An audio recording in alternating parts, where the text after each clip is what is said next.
नमस्कार, आप देख रहे हैं दर्श न्यूज। मैं हूं आपके साथ रितेश शर्मा। पूर्व सांसद और आरजेडी के बाहुबली दिवंगत नेता रहे शहाबुद्दीन के बेटे ओसामा साहब रविवार यानी 27 अक्टूबर को लालू प्रसाद यादव की पार्टी में शामिल होने जा रहे हैं। रविवार को पटना में वो आरजेडी का दामन थामेंगे। उनके साथ उनकी मां हिना साहब भी रहेंगी। दरअसल आरजेडी के पूर्व सांसद दिवंगत शहाबुद्दीन के बेटे ओसामा साहब आज राजद सुप्रीमो लालू प्रसाद यादव और तेजस्वी यादव से मिलने राबड़ी आवास पहुंचे थे। इस दौरान दोनों नेताओं से ओसामा की करीब 1 घंटे तक बातचीत हुई है। लालू तेजस्वी से मुलाकात के बाद ओसामा राबड़ी आवास से निकले। पटना में झमाझम बारिश के बीच कुछ देर पहले ओसामा वहां घर के लिए रवाना हो गए हैं। तो राबड़ी आवास में ओसामा ने लालू प्रसाद यादव और तेजस्वी यादव से कल मुलाकात की थी और इस मुलाकात के बाद कयासों का बाजार भी गर्म है।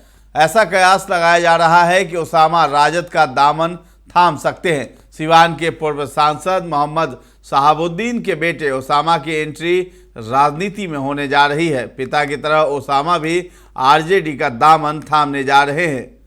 2025 में बिहार में विधानसभा का चुनाव भी होना है। उससे पहले पार्टी में ओसामा के शामिल होने को लेकर चर्चा शुरू हो गई है कि क्या 2025 में ओसामा को टिकट देने की तैयारी हो रही है।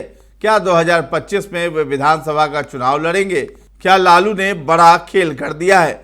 सियासी गलियारों में इस तरह की चर्चाएं शुरू हो गई हैं।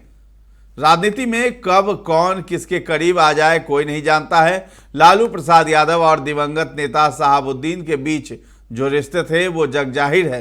हाल के समय में पारिवारिक और राजनीतिक तौर पर दोनों ही परिवारों में काफ़ी दूरियां हो गई थी।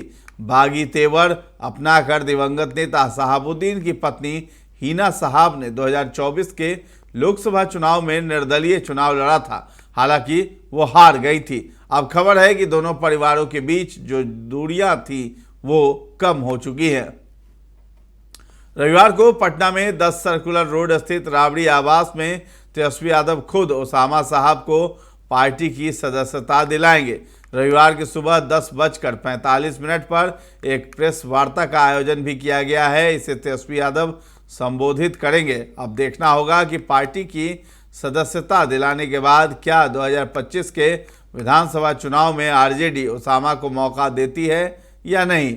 बता दें कि बिहार में इन दिनों मुस्लिम वोट बैंक को लेकर खूब सियासत हो रही है।